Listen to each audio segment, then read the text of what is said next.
was 1/4 in the 12th grade when I dropped out of school. I dropped out of school because my parents were sick. My father was in a nursing home, my mom was sick, and I went out and got a job, you know, to take care of the home.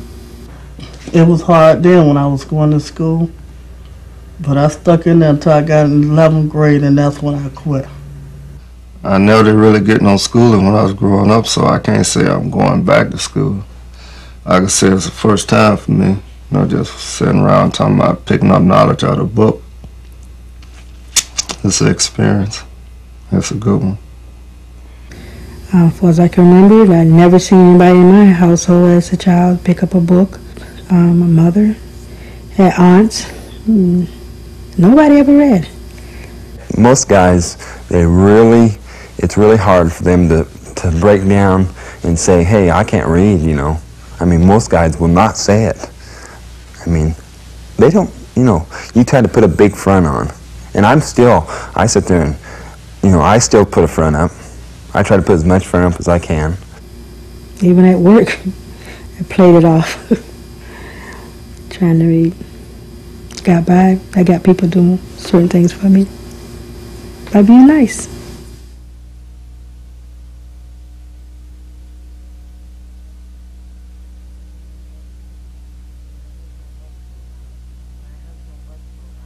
My husband worked for a while, then he had two strokes. So he had to quit his job, and I got on welfare.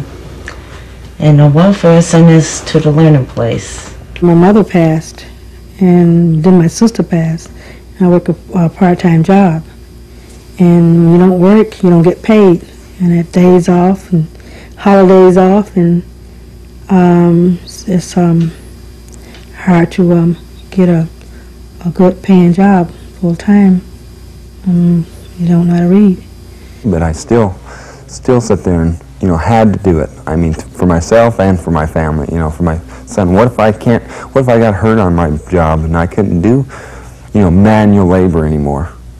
I'd be in a situation where I'd have to go behind a desk or something, and if I couldn't do any of that stuff, I couldn't, you know, have a job. When I took buses and things like this, I had to do it by colors and numbers because I couldn't read the signs.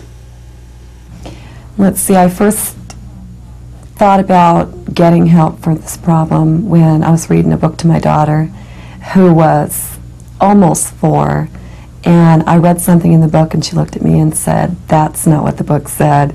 And I closed the book and I thought, I'll never read a book to you again. When my son had some homework and he came and asked me to help him, and I couldn't do it. And that would my kid pushed me to go back to school.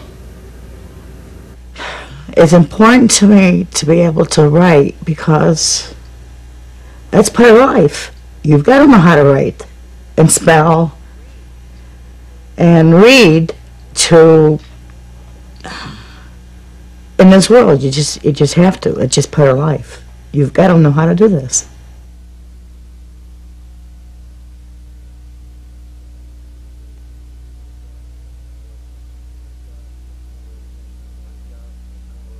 My job, I work long hours, and I get tired being stand up at work. Then I have to come home, eat dinner if I get the chance. Then I have to do my homework, and sometimes I do it, sometimes not. Finding the time to pull away from my family, that was difficult. The present school that I'm going to, I go 3 days a week. And, you know, it's taken quite a bit of my time. And it bothers me to a point because I'm not there for my family.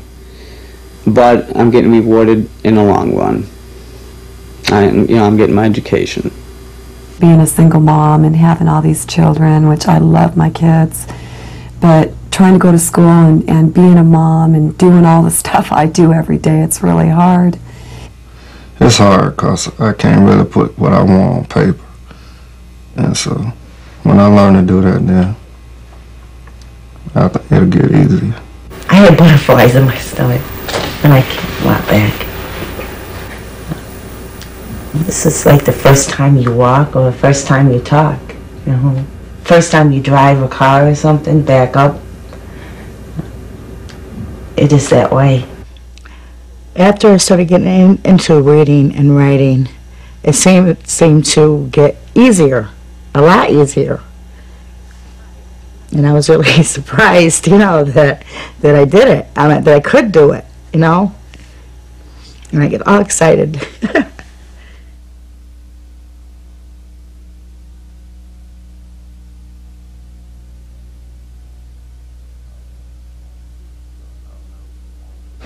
I was never one for really trusting people, you know. But I found out to start dealing with people and find it easier and easier. So I found it easier to deal and communicate with people. But I used to wouldn't communicate, but it's easier now for me. And I like that.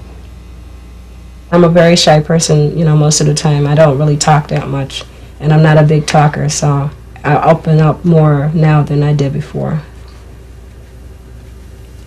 Because I used to keep things inside, you know, and it would build up and cause headaches, heartaches, all kind of aches. So I just learned how to let it out.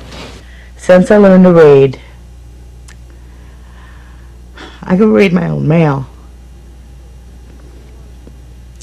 Before I had to go down to my landlord lives below me, and I would have to take my mail down to her to read to me. And now I can do it myself. But, you know, it feels good. You know, I can do things more on my own.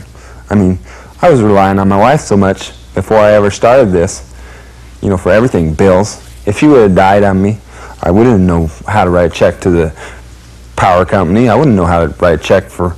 I still worry if she died on me, I wouldn't be able to know how to do the insurance and all this stuff that they have doing. Okay, I never read. Very seldom I would ever pick up a book. Okay, now I like to look at the dictionary. I read the Bible. You know, I like mystery books myself, and I do a lot of reading. I do a lot. You know, I've heard a lot of people say that. You know, well, look it up in the dictionary. Well, you know, if you can't read, you can't spell, how are you going to look it up in the dictionary? I never used a dictionary till 2 years ago, and I use mine all the time.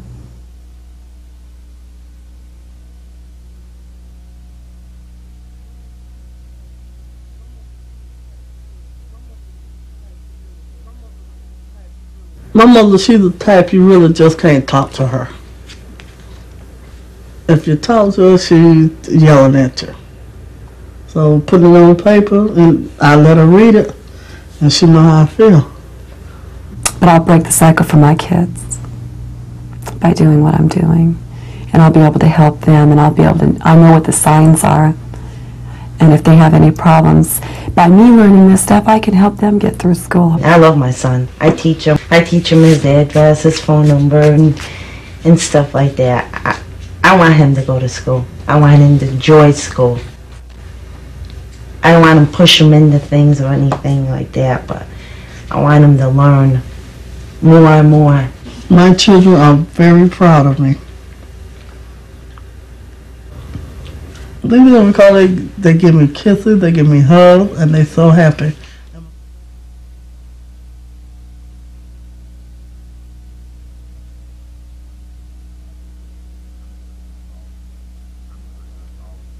I'm a person that's always late. I mean, my job, I don't know when I'm going to get off, or something happens at the house, or a phone call, or something like that.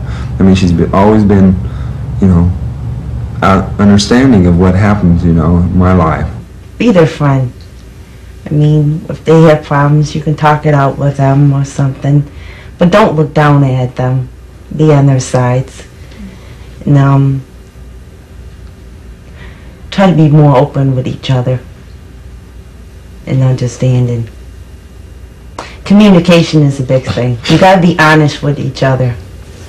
Just take the time to sit down and explain things to them. If they don't really understand, just don't brush them aside, you know, and go on, because they're still not learning anything if you just brush them aside. So if they have a problem, take the time to explain it to them, you know, and just be supportive.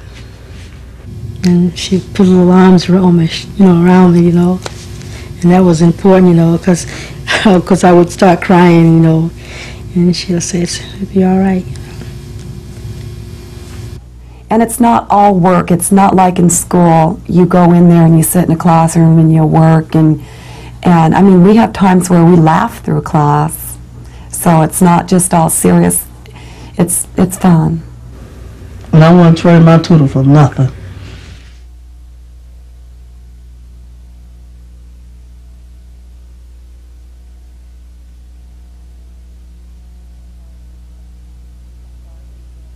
We started with setting goals for 6 months, and we do that every 6 months, set goals, and then we go back in 6 months and see if we've completed them or not. I like to be a tutor. I think I would make a good tutor.